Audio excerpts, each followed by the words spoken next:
Le acque utilizzate per l'irrigazione dei campi della zona verranno ora convogliate direttamente nel vicino canale Pegorile, evitando di intasare la rete delle fognature bianche, che in questo modo potrà meglio contenere acquazzoni e bombe d'acqua sempre più frequenti, soprattutto d'estate, e impedire che un'ampia zona di San Pelaio finisca allagata come è successo ad esempio 2 anni fa.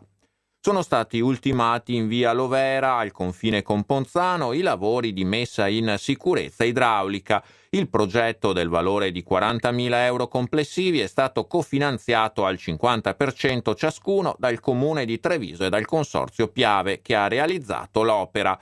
Gli interventi vanno dalla fornitura e posa di nuove canalette e tubazioni allo spurgo e risezionamento di scoli e fossati esistenti. Siamo andati dagli abitanti di Via Carterra che purtroppo a causa di precipitazioni straordinarie erano andati sott'acqua. Ricordo ancora che in una casa c'era circa 1,40 m d'acqua, quindi una situazione che doveva assolutamente essere presa per mano. Insieme a loro, i nostri tecnici e i tecnici del Consorzio Piave, abbiamo visto che azioni fare. Siamo partiti già dal 2015 a fare i primi interventi investendo nelle varie annualità delle somme. Questo è l'ultimo intervento pensato e attuato insieme al Consorzio di Bonifica Piave, un lavoro costato circa 40.000 euro, ma che risolve finalmente questa questione degli allagamenti di Via Carterra. Siamo particolarmente soddisfatti di questo intervento e abbiamo cercato appunto di intervenire nel modo più chirurgico possibile, quindi con delle opere studiate per risolvere il problema.